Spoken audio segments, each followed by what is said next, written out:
Hola, bienvenidos a Cine Clase Advance, nuestro segundo programa, y hoy vamos a hablar del Bafisi, Buenos Aires Festival Internacional del Caretaje Indie. Y ahí empieza el chan chan chan chan chan chan chan.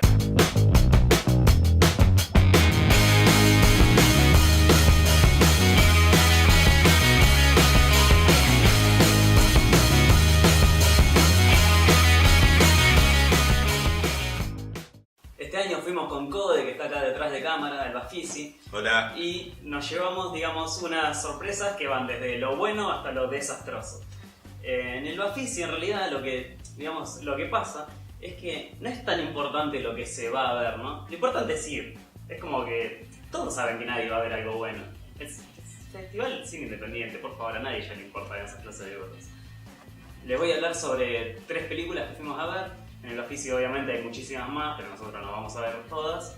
Entonces vimos 3 y fuimos a ver una selección de cortos que supuestamente están para una competencia internacional o algo por el estilo. Entonces vamos a empezar de lo mejor a lo peor.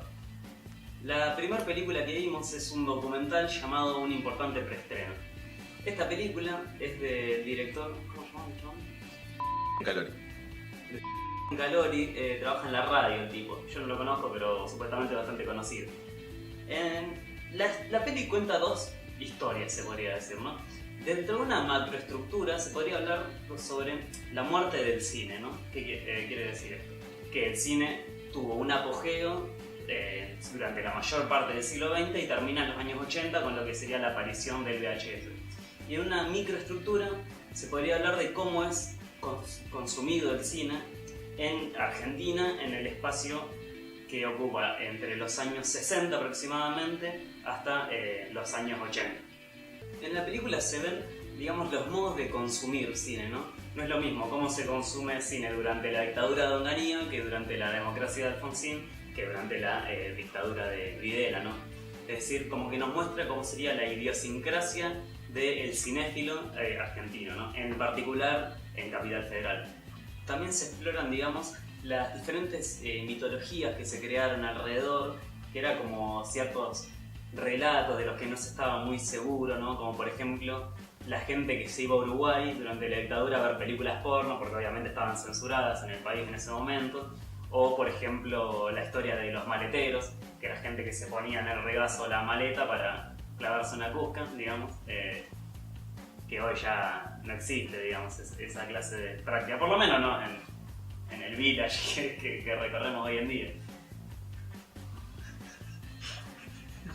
Otro de los mitos que aparece es el de, por ejemplo, cambiarle el nombre a las películas para que parezcan que eran algo recontra porno, recontra explícito.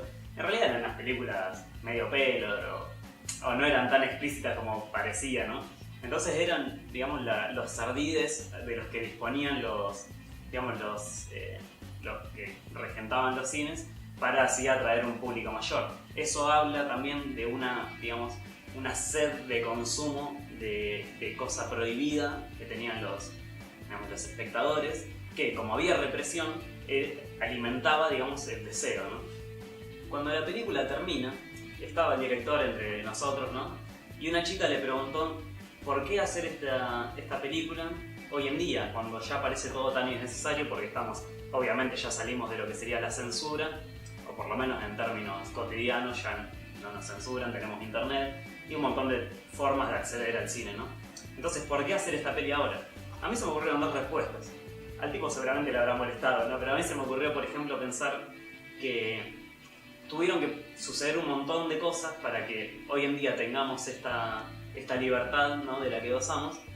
Y por otro lado, esta película funciona como una especie de clausura de cierto ciclo que cumplió el cine, ¿no? Es decir, el cine antes actuaba como si fuera un dispositivo natural, ¿no? Y ahora el cine ya es un espectáculo cinematográfico, ¿no? Se entiende cuál es la diferencia. Ya ir al cine hoy tiene algo más de ritual que antes tenía que ver más con lo natural. Si bien natural no es la palabra que a mí me gusta, digamos, más definirlo, ¿no? Esta muerte del cine de la que les estoy hablando tiene que ver con la aparición de la reproductibilidad técnica, ¿no? De los nuevos dispositivos. De hecho, en la película está el VHS, después apareció el DVD, ahora está internet, ¿no? Y el director dijo que en parte tiene que ver los grandes complejos multisala, ¿no? Que también contribuyeron a eso. Digamos, estos grandes monopolios se comieron a todos los cines chicos. Y bueno, el tipo no lo pudo decir porque justamente estábamos en un village con 40 salas. Y además, lo más gracioso fue que casi ni bien terminado de decir eso, apareció uno de los pibes que trabaja ahí y dijo que tenía que cerrar porque ya en 5 minutos había que desalojar la sala para dar otra nueva función, ¿no? Eso te habla de, digamos, de qué manera se estructuran estas clases de complejos. Entonces, bueno, como para cerrar, habría que pensar para quién está dirigida la peli. En realidad, para los cinéfilos, ¿no? En realidad la gente que no le interesa demasiado el cine, ni el espectáculo cinematográfico, ni lo que eran las películas, no le interesa demasiado. Pero para nosotros, que estamos un poco más interesados en lo que es la historia, en el consumo del cine y cómo se veía cine durante la dictadura y todo eso, me parece un buen, digamos, un buen documental que yo les recomiendo, aunque no sé dónde lo van a encontrar, pero si lo encuentran en algún lugar se los recomiendo. La segunda peli que vimos es otro documental. Una vez que, digamos, terminamos de ver todas las películas, nos dimos cuenta que en realidad no vemos ninguna peli de ficción. No sé si eso es bueno o malo, pero bueno, es lo que pasó. Este documental se llama Finding Pong, que implicaría ser una mujer, pero tener el cuerpo de un hombre. Digamos, esta es digamos, el problema que plantea la película, ¿no? Trata sobre Pong, que es un chico vietnamita, que lo que quiere hacer es hacerse un trasplante de sexo. No sé si es un trasplante, una, digamos, cortada de pija, básicamente. Entonces, lo que nos muestra la película es ese proceso de transformación, es decir, de cómo lo que está dentro se vuelve lo que está afuera, ¿no? Es decir, hay una dialéctica entre cuerpo y psiquis que va a desembocar en una síntesis que va a ser él transformado en un ella, ya, digamos, finalmente, donde hay una especie de correlación entre lo que él ve y lo que siente que es.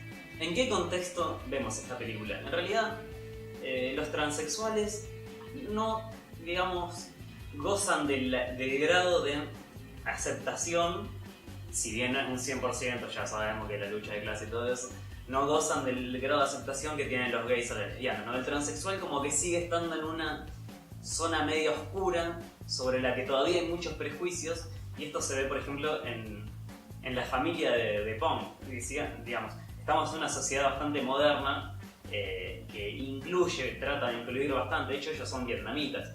Es decir, los asiáticos siempre fueron un poco menos prejuiciosos en ese sentido que los occidentales, pero aún así estamos viviendo un momento de transición entre lo que sería la familia, digamos, burguesa orgánica, como quiere, acepta a su hijo, pero al mismo tiempo prefiere que él siga siendo un hombre en realidad, ¿no?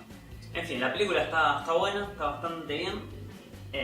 Nos muestra, digamos, esta cuestión de no ver al transexual como un simple objeto sexual. De hecho, se lo pregunta, él dice que él, cuando sea mujer, no quiere trabajar de trabajadora sexual. Él quiere ser una mujer con todo lo que eso implica, ¿no? Con todas sus normas, reglas, trabajo, etcétera, etcétera, etcétera, que si bien puede sonar un poco machista de su propia parte, es lo que pretende ser. La tercera película que vimos se llama Raiders of the Lost Ark: The Adaptation, ¿no? Es decir, es un proyecto que tenían unos pibes de 12 a 16 años más o menos, que lo que se propusieron es recrear la película de Steven Spielberg, Los Cazadores del Arca Perdida, es decir, Indiana Jones, plano por plano, digamos, escena por escena, y crear su propia versión. Lo que es bastante, digamos, graciosa la película, porque ver cómo unos pibes tratan de recrear una película con unos valores de producción altísimos, digamos, lleva a un montón de situaciones hilarantes, y al mismo tiempo lo que vemos es cierto amor por el cine que va más allá de lo que tiene que ver con las cuestiones económicas o de producción, ¿no? Es como que los chicos se propusieron hacer una Indiana Jones y realmente les salió muy buena. De hecho, yo la vi, primero vi la adaptación, no la había visto, Indiana Jones, y después vi Indiana Jones. Y me pareció que funcionaba por una cuestión muy simple. La película vos la podías empezar a ver y entender perfectamente hasta el final, de la misma manera en que uno ve la película original de Spielberg.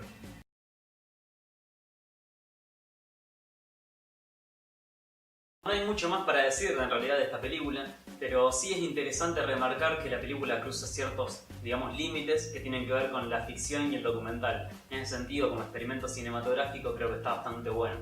Bueno, por último llegamos a los cortometrajes. ¿Se acuerdan que les dije que los pibes estos con 12 años hicieron una película bastante buena? O esta gente con toda la guita y con 30 años, ponele, no hicieron un carajo bien. Digamos, fue la selección de corto más mala que vi en mucho tiempo en realidad, incluso en el Bafisi. Estos 6 cortos son tan malos que preferimos dejarles estos videos acá al lado que son mucho más interesantes y entretenidos que estas porquerías que acabamos de ver nosotros. El primero estaba bastante bien, la historia de unas viejas que se le murió el marido, entonces hablan pelotudeces como todas las viejas en realidad, te hacen cagar de risa y termina, digamos. Tiene una metáfora de la tormenta y después la tormenta pasa. Es una porquería en realidad, bueno, está bastante bien por él. El segundo corto es una reverenda mierda, casi que empezamos a caer en picada. De hecho no era una película, es buenísimo porque el cine ¿qué hace? Narra mediante la imagen y el sonido, ¿no? Entonces esta película era un plano donde se veía la fachada de una casa y te contaba una historia con letras y nada más. Digamos, te contaba que había una mina de Chile que la secuestraban en Berlín y que después la mina se enamoraba del captor y después iban a vivir a la naturaleza. Eso siempre con el mismo plano. Después el plano se empieza como a caer, ¿no? Tratando de dar una clase de imagen, digamos, de simbología absurda en realidad.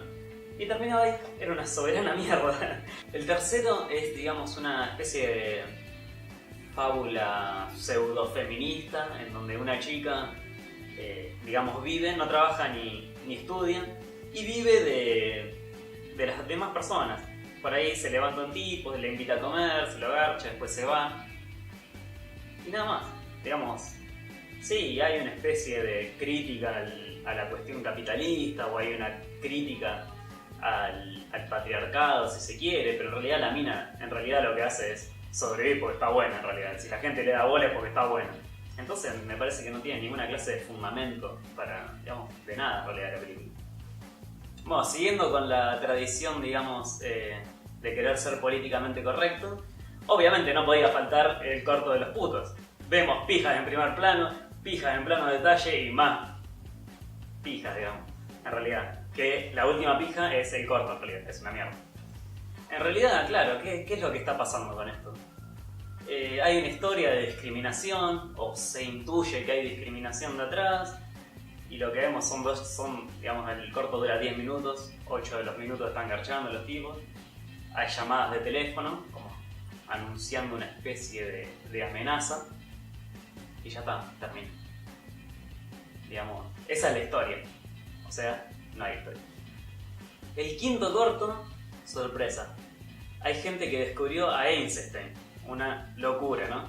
Claro, cuando uno descubre a un director que le gusta, trata de imitarlo. Generalmente lo que pasa es que lo imita asquerosamente. Es como que si yo me pusiera ahora a hacer a Hitchcock, ¿me entendés? No podés tratar de imitarlo.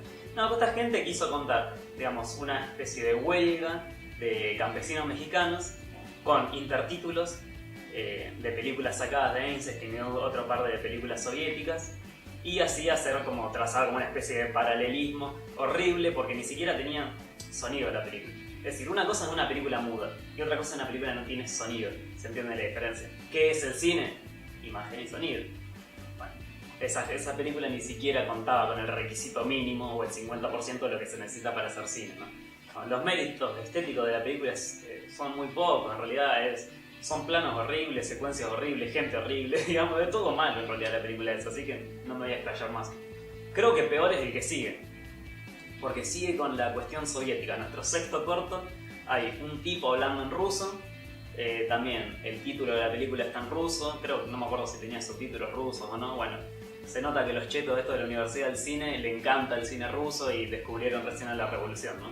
De hecho ni siquiera me acuerdo de qué se trataba lo último, era demasiado malo, era un tipo cantando en ruso o algo así. En resumen se podría decir que yo me esforcé demasiado en encontrarles un significado a estos cortos, porque eran tan, digamos, escuetos desde todo punto de vista que uno siente que se está perdiendo algo realmente. Entonces uno trata de llenar ese vacío de significado con interpretaciones propias. Seguramente era lo que querían, pero al mismo tiempo dejar tanto lugar vacío crea el vacío y realmente lo que se consigue es hacer películas malas, que es lo que pasó. Bueno, si el video les gustó, suscríbanse, déjenos un like, déjenos un comentario. Si vieron alguna película en el Ofici que les haya gustado y quieren recomendar, lo pueden hacer en la caja de comentarios. Así que nos vemos en la próxima Cine Clase Vamos. Adiós.